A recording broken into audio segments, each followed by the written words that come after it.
Hello, I'm Keek, and welcome to Countdown to Catastrophe. In this series, we explore the historical processes that brought us to our present-day predicament. Today, we're talking about capitalism. The Oxford Dictionary defines capitalism as an economic and political system in which a country's trade and industry are controlled by private owners for profit. The capitalist system is a system based on supply and demand, where there's buyers and sellers. It's also then a system based off of competition. And in competition, there's winners and losers. Winners accumulate capital. Losers are anyone who invested in crypto. Fortune favors the brave.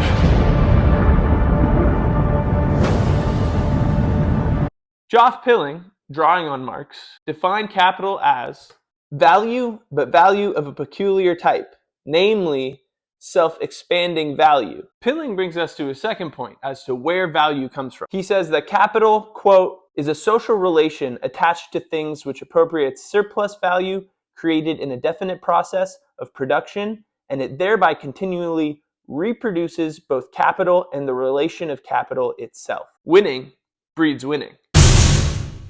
He's talking here about the capitalist mode of production. Basically, in a capitalist system, there are workers and there are owners. The owners are the bourgeoisie in Marxist terms. The workers are the proletariat. The workers manipulate nature and turn it into commodities. Now, what are commodities? Commodities are agricultural products, like coffee that you had for breakfast, wheat, which is used to make bread. Well, it sounds to me like you guys are a couple of bookies. Those commodities are sold in a market. They are sold, however, at a higher price than a worker is compensated for, in order for the owners, the bourgeoisie, to profit. The difference between what a commodity is sold for and what a worker is compensated with is called surplus value, and that goes always to the bourgeoisie. If a worker is never paid what their labor power is actually worth, then that system is exploitative. Adam Smith, in An Inquiry into the Nature and Causes of the Wealth of Nations, defined an ideal capitalist society as a place where, quote, things were left to follow their natural course, where there was perfect liberty and where every man was perfectly free both to choose what occupation he thought proper and to change it as often as he thought proper. This is a dreamland. There is no natural course of history where capitalism comes about. Capitalism, exploitative by nature, must be first implemented through violence. And this is what Karl Marx called primitive accumulation. In an economic system where there is no private property, the commons are either controlled communally or not controlled at all. And the people living in that system are able to drink the water in the rivers, fish from the rivers, hunt the animals that they want. That's in a system without private property. When private property is imposed, however, and the commons are enclosed, people are forced into wage labor in order to survive. This happened everywhere capital was instituted, but largely around the world, this was a function of European colonial domination. Quoting Marx, the discovery of gold and silver in America, the extirpation, enslavement, and entombment in mines of the aboriginal population, the beginning of the conquest and looting of the East Indies, the turning of Africa into a warren for the commercial hunting of black skins, signalized the rosy dawn of the era of capitalist production. These idyllic proceedings are the chief mementa of primitive accumulation. Let's zero in now on the Western Hemisphere, because this is where our story begins. In Christopher Columbus's very first exchange with the Arawak Indians in 1492, he takes prisoners.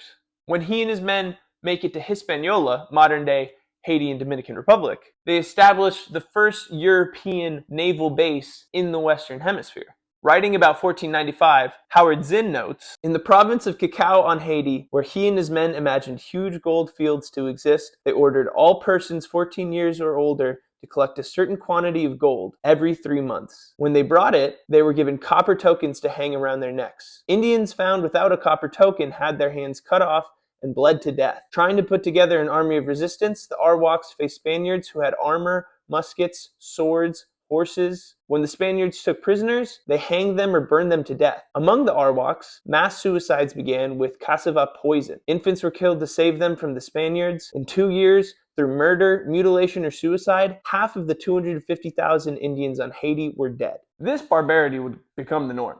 Writing in 1550, Bartolome de las Casas relayed, "I call the Spaniards who plunder the unhappy people torturers. For God's sake and man's faith in him, is this the way to impose the yoke of Christ on Christian men?" Later, the British and the French would come in and establish colonies and flood them with enslaved laborers from Africa. In 1500, Pedro Alvarez Cabral established a colony in Brazil. This would be the colony where the most slaves from Africa would be imported, numbering possibly over 5.5 million.